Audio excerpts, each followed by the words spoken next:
Сәлеметсіздер ме, қымбатты телекөрермен қауым. Студияда Наталья Дементьева. В эфире ежедневная познавательная передача «Уроки казахского языка» «Мың бір сөз». А я напомню, что в прошлом выпуске мы познакомились с различными формами извинения. Кешерім сұрау. Давайте вместе вспомним эти слова. Кешеріңіз, извините. Айыпқа бұйырмаңыз, не обессудьте. Ғафу өтінемін, прошу прощения. Сізді күттіріп қойғаным үшін кешірім сұраймын. Прошу прощения, что заставил вас ждать.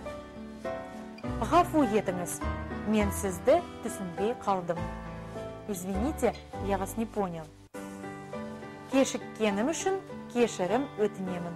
Извините меня за опоздание. Жұмысыңыздан бөліп алаңдатқаным үшін кешірім сұраймын.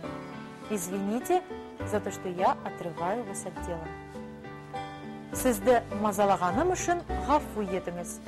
Извините, что я вас беспокою. Сөзіңізді бөлгенім үшін ғафу етіңіз. Извините, что я вас перебил.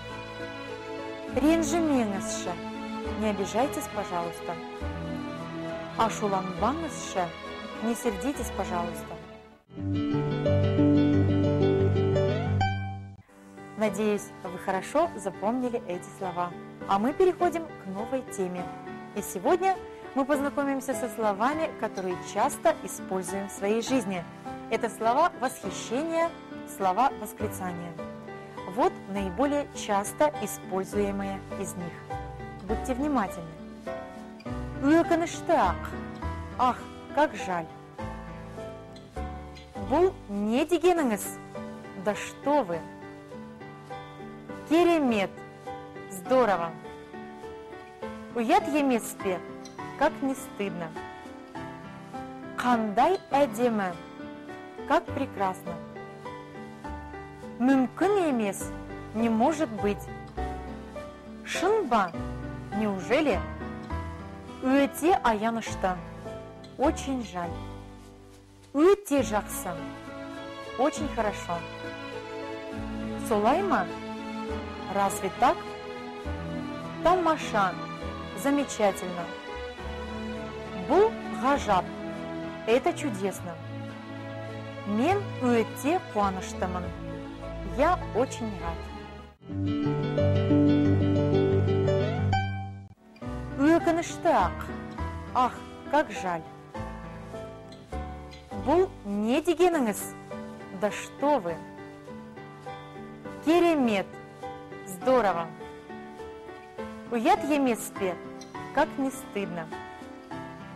Қандай әдемі. Как прекрасно. Мүмкін емес. Не может быть.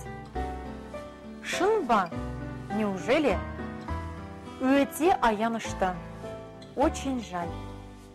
Өте жақсы. Очень хорошо. Солай ма? Разве так? Тамаша. Замечательно. Бұл ғажап. Это чудесно.